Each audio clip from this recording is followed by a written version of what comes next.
জান্নাত প্লিজ আমি তোমার পায়ে পড়ি জান্নাত জান্নাত তুমি রাইট কইলে রাইট হইতে দিন কইলে দিন হইতে তুমি যা চাইছো আমি তাই করছি জান্নাত তুমি কেন আমার লগে এরকম করতেছো ওনাকে আমার ধর্ষণ করবো।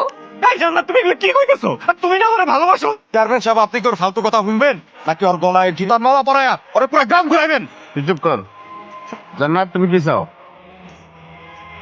আমি চাই আপনারা এরকম ব্যবস্থা করেন ও যেন আমার সামনে আর না আইতে পারে। আমার ছেলেটার কষ্ট থেকে ফিরে দাও। আমার ছেলের সমস্ত কষ্ট তুমি আমাকে দিয়ে আমার ছেলেটা জীবনে শান্তি ফিরায় আনো খোদা। মানুষকে একটা মানুষকে ভালোবাসতে পারে না, ভালোবাসতে পারে, কিন্তু যেখানে মানুষটা ভালোবাসে বিশ্বাসই না সেখানে আমার মনে হয় তো না যাওয়াটাই ভালো। সুতরাং আমাকে তোমার আজকে মেনে নিতেই হবে। সো ইমোশনাল কথাবার্তা বলো না প্লিজ আমাকে এই পৃথিবীতে ইমোশনের কোনো দাম নাই ছিল আমার লাইফে একজন এরকম আমাকে দেখলে তারও খুশি লাগতো ভালো লাগতো আনন্দ লাগতো সে আনন্দের ঋণ এখন আমি বয়ে বেড়াতেছি বাবা মা না সবকিছু জেনে গেছে, তাই আমার থেকে ফোনও নিয়ে গেছে, তাই আমাকে না জোর করে বিয়ে দিতেছে বাবা এখন। বিয়ে দিয়ে দিচ্ছে মানে কি বলছো তুমি এগুলা এই জন্য আমাকে শপিং করতে এখানে নিয়ে আসছি। তুমি বেশ কিছু একটা করো।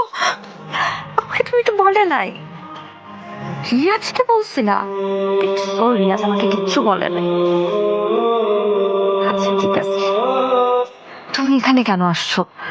যদি বাবা দেখে ফেলে তাহলে তো সব শেষ হয়ে যাবে।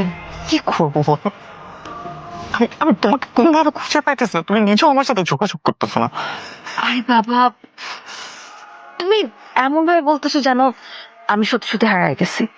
এই তুমি আমার ঘর থেকে করতে আসছো এই বিশ্বাস করো এই তুমি আমার ঘর থেকে কেমনে মানে পড়ি পড়ি আমি বিশ্বাস করো আমি কিচ্ছু জানি না তোমার ঘর থেকে বের হয়েছে তুমি কিছু জানো না।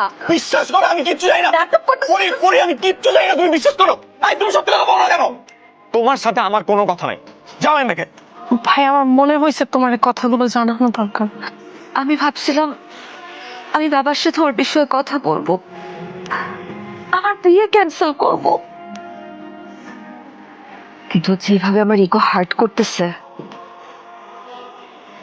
আমার মনে হয় এখন ওকে ওর অবস্থানটা বুঝায় দেওয়া দরকার।